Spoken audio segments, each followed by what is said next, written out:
सिद्धार्थ का विवाह। दंडपाणि नाम का एक शाक्य था। यशोधरा उसकी लड़की थी। अपने सौंदर्य और शील के लिए वह प्रसिद्ध थी। यशोधरा अपने 16वें वर्ष में पहुंच गई थी और दंडपाणि को उसके विवाह की चिंता ने आ घेरा था। प्रथा के अनुसार दंडपाणि ने अपने सभी पड़ोसी देशों के तरुणों को अपनी लड़की के स्वयंवर में सम्मिलित होने का निमंत्रण भेजा। सिद्धार्थ गौतम के नाम भी एक निमंत्रण भेजा गया था। सिद्धार्थ गौतम का भी 16वां वर्ष पूरा हो चुका था। उसके माता पिता भी उसकी शादी के लिए वैसे ही चिंतित थे। उन्होंने उसे स्वयंवर में जाने को और यशोधरा का पाणी ग्रहण करने को कहा। उसने अपने माता पिता का कहना माना। आगत तरुणों में से यशोधरा ने सिद्धार्थ गौतम को ही चुना। दंडपाणि बहुत प्रसन्न नहीं था। उसे उन दोनों के दाम्पत्य जीवन की सफलता में संदेह था। उसे लगता था कि सिद्धार्थ को तो साधु संतों की संगति ही अच्छी लगती है। उसे तो एकांत प्रिय है। वह एक अच्छा सद्गृहस्थ कैसे बन सकेगा। यशोधरा सिद्धार्थ गौतम के अतिरिक्त और किसी दूसरे से विवाह करना नहीं चाहती थी। उसने अपने पिता से पूछा, क्या साधु संतों की संगति को अच्छा समझना कोई अपराध है? यशोधरा का ऐसा ख्याल नहीं था। यशोधरा की मां को जब मालूम हुआ कि यशोधरा सिद्धार्थ गौतम के अतिरिक्त और किसी दूसरे से विवाह करना ही नहीं चाहती, उसने दंडपाणि से कहा कि उसे राजी हो जाना चाहिए। दंडपाणि राजी हो गया। गौतम के प्रतिद्वंद्वी निराश ही नहीं हुए, बल्कि उन्हें लगता था कि उनका अपमान हो गया है। उन्हें लगता था कि कम से कम उनके प्रति न्याय करने के लिए ही यशोधरा को चाहिए था कि चुनाव करने से पहले किसी न किसी तरह से सबकी परीक्षा लेती। कुछ समय तो वह चुप रहे। उनका विश्वास था कि दंडपाणि यशोधरा को गौतम का चुनाव ही न करने देगा। उनका उद्देश्य यूं ही पूरा हो जाएगा। लेकिन जब उन्होंने देखा कि दंडपाणि असफल रहा है, उन्होंने हिम्मत से काम लिया और इस बात की मांग की कि लक्ष्य वेद की एक परीक्षा होनी ही चाहिए। दंडपाणि को स्वीकार करना पड़ा। पहले तो सिद्धार्थ इसके लिए तैयार न था, लेकिन उसके सारथी छंदक ने उसे समझाया कि यदि वह अस्वीकार करेगा तो यह उसके लिए, उसके परिवार के लिए तथा सबसे बढ़कर यशोधरा के लिए ही बड़ी लज्जा की बात होगी। सिद्धार्थ गौतम के मन पर इस तर्क का बड़ा प्रभाव पड़ा। उसने उस परीक्षण में सम्मिलित होना स्वीकार किया। परीक्षण आरंभ हुआ। प्रत्येक प्रतिद्वंद्वी ने अपना अपना कौशल दिखाया। सबके अंत में गौतम की बारी थी, किंतु उसी का लक्ष्य वेद सर्वश्रेष्ठ सिद्ध हुआ। इसके बाद विवाह हुआ। शुद्धोदन और दंडपाणि दोनों को बड़ी प्रसन्नता थी। इसी प्रकार यशोधरा और महाप्रजापति भी बड़ी प्रसन्न थी। विवाह हो चुकने के काफी समय बाद यशोधरा ने एक पुत्र को जन्म दिया। उसका नाम राहुल रखा गया। पुत्र के संरक्षण के लिए पिता की योजना। राजा प्रसन्न था कि पुत्र का विवाह हो गया और वह गृहस्थ बन गया, किंतु साथ ही असित ऋषि की भविष्यवाणी भूत की तरह उसका पीछा कर रही थी। उस भविष्यवाणी को पूरा न होने देने के लिए उसने सोचा कि सिद्धार्थ गौतम को काम भोगों के बंधन से अच्छी तरह से बांध दिया जाए। इस उद्देश्य की पूर्ति के लिए शुद्धोदन ने अपने पुत्र के लिए 3 महल बनवाए। एक ग्रीष्म ऋतु में रहने के लिए, दूसरा वर्षा ऋतु में रहने के लिए और तीसरा शीत ऋतु में रहने के लिए। उसने इस महलों को हर तरह के भोग विलास के साधनों से सुसज्जित किया। हर महल के इर्द गिर्द एक सुंदर बाग था, जिसमें नाना तरह के फूलों से लदे हुए पेड़ थे। अपने पुरोहित उदाई के परामर्श से उसने निश्चय किया कि कुमार के लिए एक अंतपुर की व्यवस्था करनी चाहिए, जहां सुंदरियों की कमी न हो। शुद्धोदन ने तब उदाई को कहा कि वह उन षोडशियों को संकेत कर दे कि वे कुमार का चित्त जीतने का प्रयास करें। उदाई ने सुंदरियों को इकट्ठा कर कुमार का चित्त लुभाने का संकेत ही नहीं दिया, विधि भी बताई। उन्हें संबोधित करके उसने कहा, आप सब इस तरह की कला में दक्ष है। आप सबको राग रंजित चित्त की भाषा का अच्छा परिचय है। आप सब सुंदर है, आकर्षक है। आप सब अपने कौशल में कुशल हैं। आप अपने चातुर्य से उन ऋषि मुनियों को भी जीत सकती है जो कामजीत माने जाते हैं। आप उन देवताओं को भी जीत सकती है जिन्हें केवल दिव्य लोक की अप्सराएं ही लुभा सकती है। अपनी कला, अपनी चतुराई, अपने आकर्षण से पुरुषों की तो बात ही क्या, आप स्त्रियों तक को मोह ले सकती है। अपने अपने क्षेत्र में आप सब इतनी कुशल है कि आप सब के लिए कुमार को काम रूपी रज्जु में बांधकर अपने वश में कर लेना किसी भी तरह कठिन नहीं हो सकता। नवागत बंधुओं को जिनकी आंखों पर लाज शर्म का पर्दा पड़ा रहता है, तो यह शोभा देता है कि वे संकोच से काम ले, आप सबको नहीं। निस्संदेह यह वीर भी महान है, लेकिन इससे तुम्हें क्या, स्त्री का बल भी तो महान होता है। यही तुम्हारा दृढ़ संकल्प होना चाहिए। पुराने समय में काशी की एक वेश्या ने एक ऋषि को पथभ्रष्ट कर दिया था और उसे अपने पैरों में लिटा दिया था, और उस महान ध्यानी प्रसिद्ध विश्वामित्रा को घृताची नाम की अप्सरा ने 10 वर्ष तक जंगल में बंदी बनाकर रखा था। इस प्रकार के अनेक ऋषि मुनियों को स्त्रियां रास्ते पर ले आई हैं। इस कुमार ने तो अभी तारुण्य के प्रथम प्रहर में पैर ही रखा है। इसका तो कहना ही क्या। जब यह ऐसा है तो तुम निधड़क होकर प्रयास करो ताकि राज्य परिवार की परंपरा बनी रहे। सामान्य स्त्रियां सामान्य आदमियों को वशीभूत करती है, किंतु धन्य हैं वे जो असाधारण मनुष्यों को वशीभूत करती हैं। स्त्रियां राजकुमार को अपने वश में न ला सकी। उदाई के ये शब्द स्त्रियों के हृदय को छू गए। उन्होंने कुमार को वशीभूत करने के लिए अपनी सारी शक्ति लगा देने का निश्चय किया, लेकिन अपनी भ्रूभंगिमाओं, अपने अक्षी कटाक्षों, अपनी मुस्कुराहटों, अपने कोमल अंग संचालनों के बावजूद उन षोडशियों को यह विश्वास न था कि उनका जादू कुमार पर चल सकेगा। लेकिन पुरोहित उदाई की प्रेरणा के कारण, कुमार के कोमल स्वभाव के कारण तथा सुरा और प्रेम मद के कारण उनका आत्मविश्वास शीघ्र ही स्थिर हो गया। तब स्त्रियां अपने काम में लग गई। कुमार की स्थिति वैसी ही थी जैसी हथिनी समूह से घिरे हुए हिमालय के जंगल में विचरते हुए हस्ती राज की हो। उन स्त्रियों से घिरा हुआ वह राजकुमार ऐसे ही सुशोभित होता था जैसे सूर्य देवता अपने दिव्य भवन में अप्सराओं से घिरा हो। उनमें से कुछ ने रागातिरेक से उसे अपनी छातियों से दबाया, कुछ दूसरियों ने लड़खड़ाने का बहाना बना उसे बड़ी जोर से अपनी छातियों से लगाया। उसके बाद उन्होंने अपने लताओं से कोमल करों को अपने कंधों पर ढिला छोड़ अपना भार भी उस पर डाल दिया।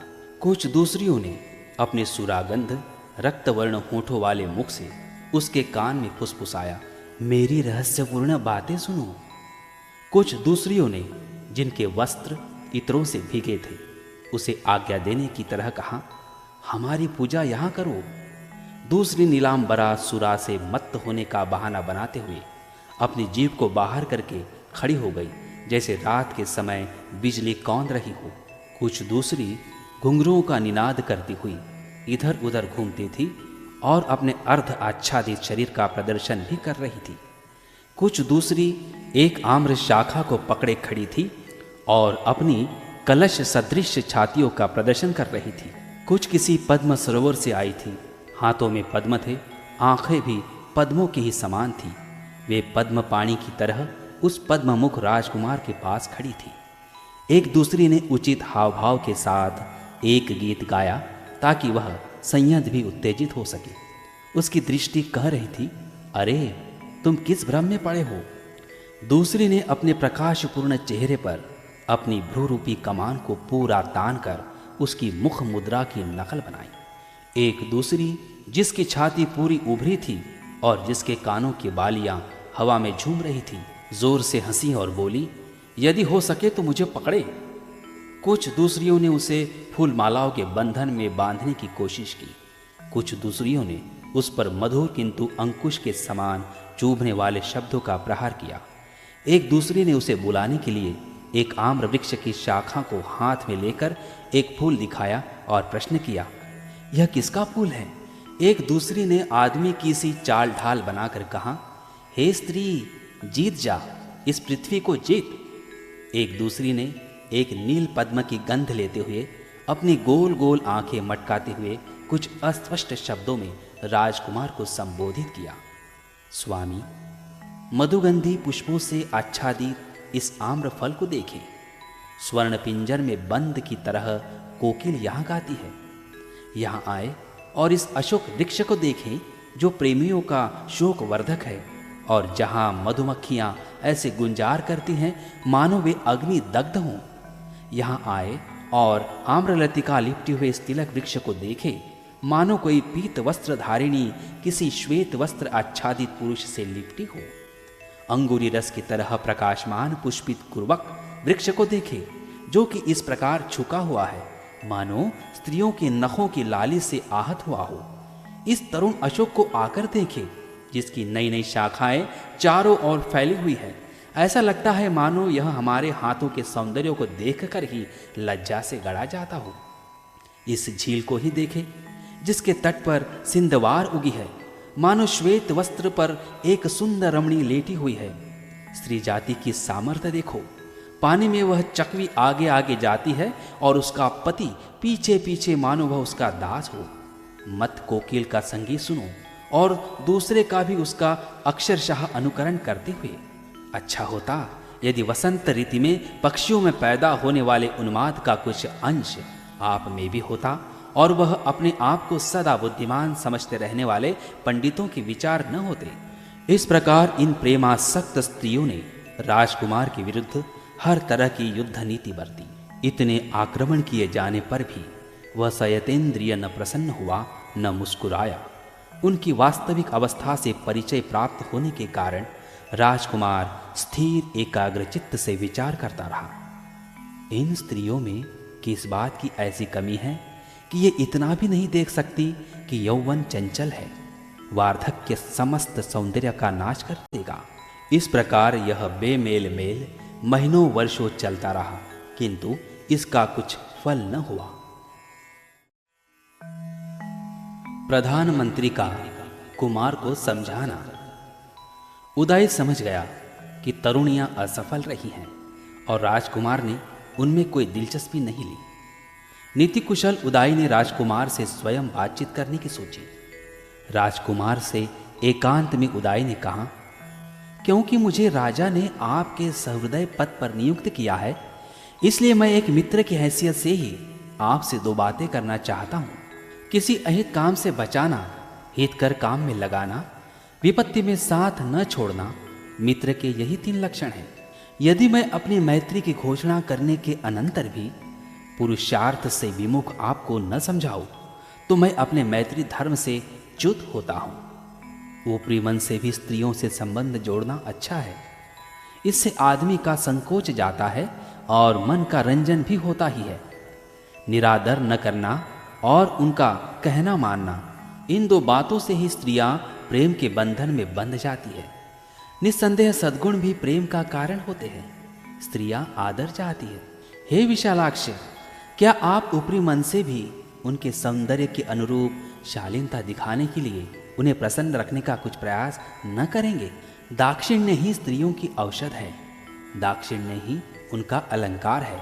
बिना दाक्षिण्य का सौंदर्य पुष्पविहीन उद्यान के समान है। लेकिन अकेले दाक्षिण्य से भी क्या, उसके साथ हृदय की भावना का भी मेल होना चाहिए। इतनी कठिनाई से हस्तगत हो सकने वाले काम भोग जब आपकी मुट्ठी में हैं, तो निश्चय से आप उनका तिरस्कार न करेंगे। काम को ही सर्वप्रथम पुरुषार्थ मानकर प्राचीन काल में इंद्र तक ने गौतम ऋषि की पत्नी अहिल्या का आलिंगन किया। इसी प्रकार अगस्त ऋषि ने भी सोम भार्या रोहिणी के साथ रमण किया और श्रुति अनुसार लोप मुद्रा के साथ भी यही बीती। औतथ्य पत्नी मरुत की पुत्री ममता के साथ ऋषि बृहस्पति ने सहभोग किया और भारद्वाज को जन्म दिया। अर्घ्य अर्पण करती हुई बृहस्पति की पत्नी को चंद्रमा ने ग्रहण किया और दिव्य बुध को जन्म दिया। इसी प्रकार पुरातन समय में रागातिरेक से पराशर ऋषि ने यमुना तट पर वरुण पुत्र की पुत्री काली के साथ सहवास किया। वशिष्ठ ऋषि ने अक्षमाला नाम की एक नीच जाति की स्त्री से सहवास किया और कपिंजलाद नाम के पुत्र को जन्म दिया। और बड़ी आयु हो जाने पर भी राजर्षि ययाति ने चैत्ररथ वन में अप्सरा विश्वाची के साथ संभोग किया। यद्यपि वह जानता था कि पत्नी के साथ सहवास उसकी मृत्यु का कारण होगा, तो भी कौरव नरेश पांडु माद्री के रूप और गुणों पर मुग्ध हो प्रेम के वशीभूत हो गया। इस प्रकार के महान पुरुषों तक ने जुगुप्सित काम भोगों का सेवन किया है, तब प्रशंसनीय काम भोगों के सेवन में तो दोषी क्या है। यह सब होने पर भी आश्चर्य है कि शक्ति, तारुण्य और सौंदर्य से संपन्न आप उन काम भोगों की उपेक्षा कर रहे हैं जिन पर न्यायतः आपका अधिकार है और जिनमें सारा जगत आसक्त है। राजकुमार का प्रधानमंत्री को उत्तर। पवित्र परंपरा से समर्थित उचित ही प्रतीत होने वाले इन वचनों को सुनकर मेघ गर्जन सदृश स्वर में राजकुमार ने उत्तर दिया, आपकी स्नेह सिक्त भाषा तो आपके योग्य ही है, लेकिन मैं आपको बताऊंगा कि आप कहाँ गलती पर है। मैं संसार के विषयों की अवज्ञा नहीं करता। मैं जानता हूँ कि सारा जगत इन्हीं में आसक्त है, लेकिन क्योंकि मैं जानता हूँ कि सारा संसार अनित्य है, इसलिए मेरा मन उनमें रमण नहीं करता। यदि यह स्त्री सौंदर्य स्थायी भी रहे तो भी वह किसी बुद्धिमान आदमी के योग्य नहीं कि उसका मन विषयों में रमण करे। और जहाँ तक तुम कहते हो कि वे बड़े बड़े महात्मा भी विषयों के वशीभूत हुए हैं, तो वे इस विषय में प्रमाण नहीं हैं, क्योंकि अंत में वे भी क्षय को प्राप्त हुए हैं।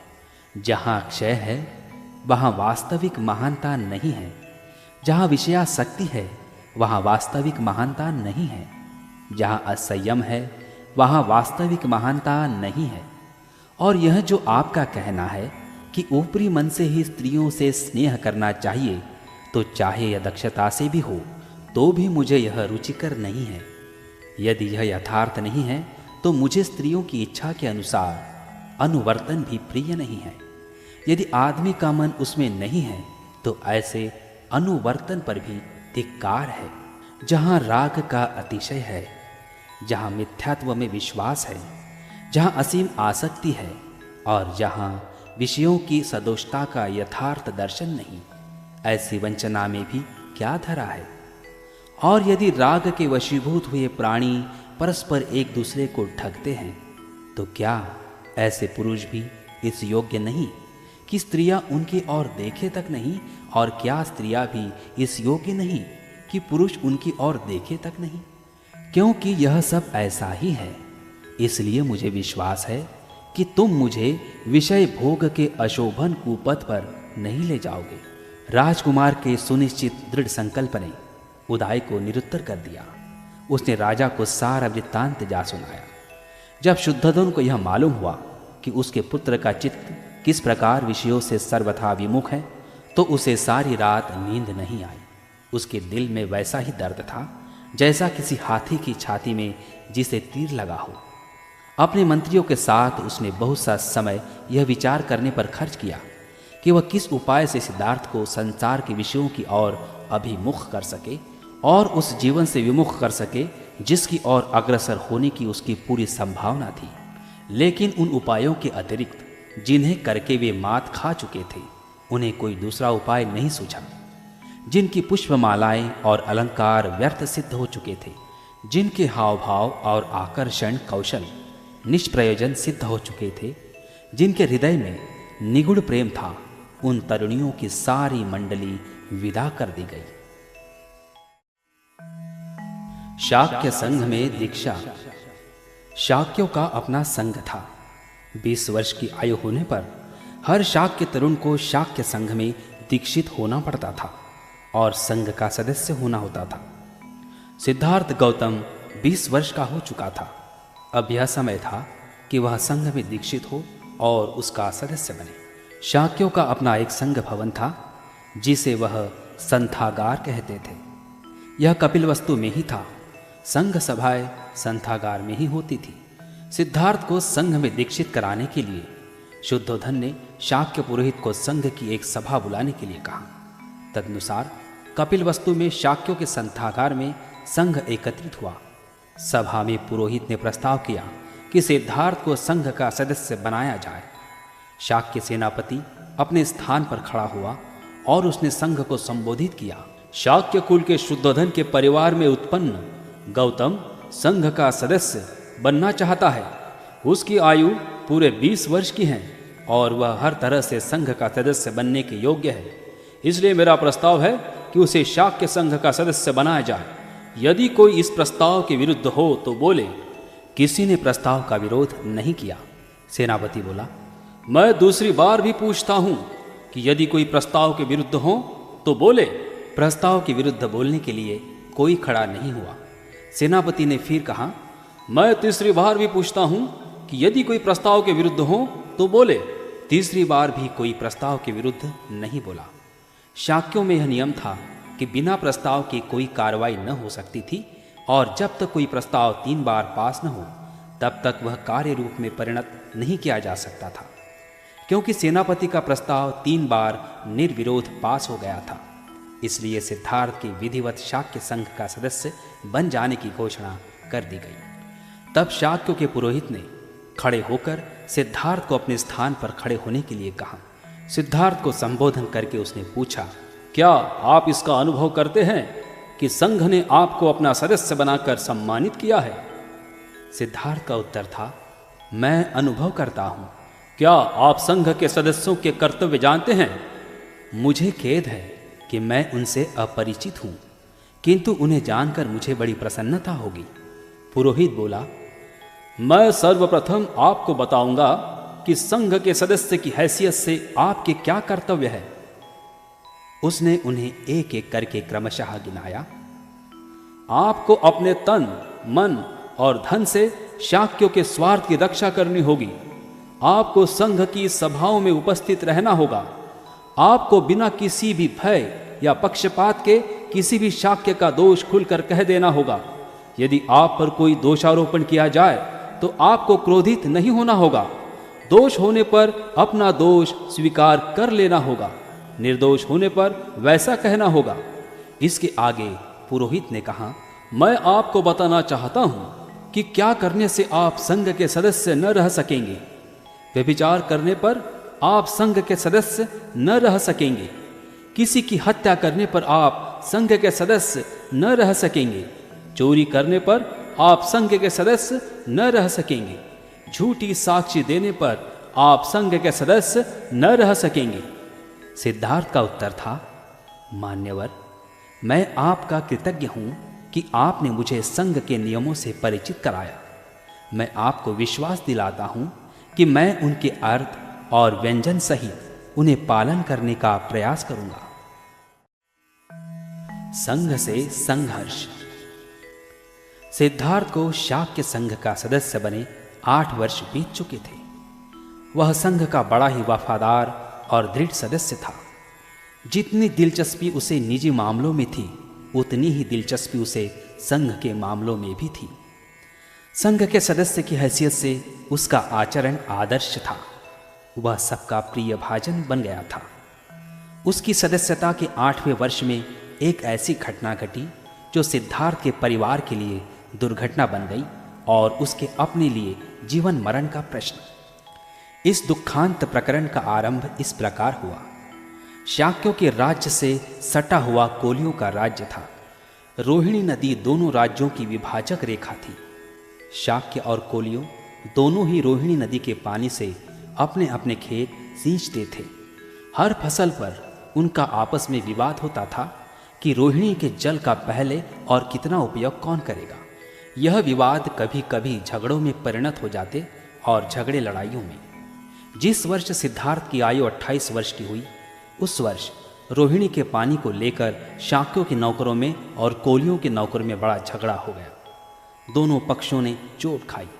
जब शाक्यों और कोलियों को इसका पता लगा तो उन्होंने सोचा कि इस प्रश्न का युद्ध के द्वारा हमेशा के लिए निर्णय कर लिया जाए। शाक्यों के सेनापति ने कोलियों के विरुद्ध युद्ध छेड़ देने की बात पर विचार करने के लिए संघ का एक अधिवेशन बुलाया।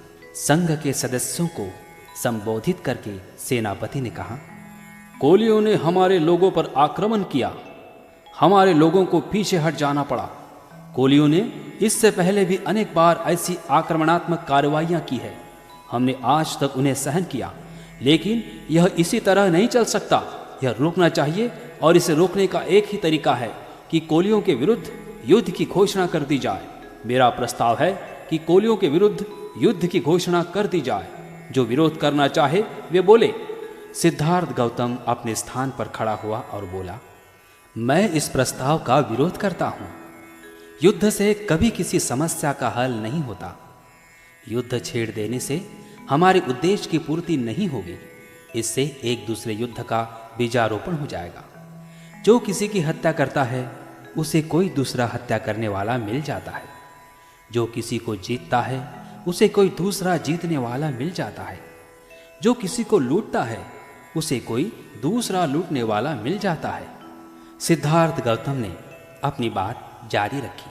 मुझे ऐसा लगता है कि शाक्यों को कोलियों के विरुद्ध युद्ध छेड़ने में जल्दबाजी से काम नहीं लेना चाहिए।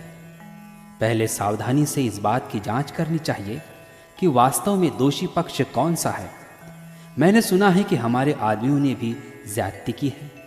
यदि ऐसा है तो हम भी निर्दोष नहीं हैं। सेनापति ने उत्तर दिया, यह ठीक है कि हमारे आदमियों ने ही पहल की थी, लेकिन यह याद रहना चाहिए कि पहले पानी लेने की भी यह हमारी ही बारी थी।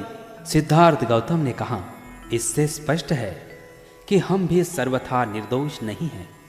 इसलिए मेरा प्रस्ताव है कि हम अपने में से 2 आदमी चुनें और कोलियों से भी कहा जाए कि वे भी अपने में से 2 आदमी चुनें और फिर यह चारों मिलकर एक 5वां आदमी चुनें। यह 5 आदमी मिलकर झगड़े का निपटारा कर दें। सिद्धार्थ गौतम ने प्रस्ताव में जो परिवर्तन सुझाया था उसका विधिवत समर्थन हो गया, किंतु सेनापति ने विरोध किया। कहा, मुझे निश्चय है कि जब तक कोलियों को कड़ा दंड नहीं दिया जाता तब तक उनका यह टंटा समाप्त नहीं होगा। प्रस्ताव और उसमें सुझाए हुए परिवर्तन पर मत लेने आवश्यक हो गए। पहले सिद्धार्थ के सुझाए परिवर्तन पर ही मत लिए गए। बहुत बड़े बहुमत से सिद्धार्थ का सुझाव अमान्य हो गया। इसके बाद सेनापति ने स्वयं अपने प्रस्ताव पर मत मांगे। सिद्धार्थ गौतम ने फिर खड़े होकर विरोध किया। उसने कहा, मेरी प्रार्थना है कि संघ इस प्रस्ताव को स्वीकार न करे। शाक्य और कोलीय निकट संबंधी हैं। परस्पर एक दूसरे का नाश करने में बुद्धिमानी नहीं है। सेनापति ने सिद्धार्थ गौतम की स्थापना का सर्वथा विरोध किया। उसने इस बात पर जोर दिया कि युद्ध में क्षत्रियों के लिए कोई अपना पराया नहीं होता। राज्य के लिए उन्हें अपने सगे भाइयों से भी लड़ना ही चाहिए। ब्राह्मणों का धर्म है यज्ञ करना, क्षत्रियों का धर्म है युद्ध करना, वैश्यों का धर्म है व्यापार करना और शूद्रों का धर्म है सेवा करना। हर किसी को अपना अपना धर्म निभाने में ही पुण्य है। यही शास्त्रों की आज्ञा है। सिद्धार्थ का उत्तर था, जहाँ तक मैं समझ सकता हूँ, धर्म तो इस बात के हृदयंगम करने में है कि बैर से बैर कभी शांत नहीं होता। यह केवल अबैर से ही शांत हो सकता है। सेनापति बेसबर हो उठा, बोला, इस दार्शनिक शास्त्रार्थ में पढ़ना बेकार है। स्पष्ट बात यह है कि सिद्धार्थ को मेरा प्रस्ताव अमान्य है। हम संघ का मत लेकर इसका निश्चय करें कि संघ का क्या विचार है। तदनुसार सेनापति ने अपने प्रस्ताव पर लोगों के मत मांगे। बड़े भारी बहुमत से प्रस्ताव पास हो गया।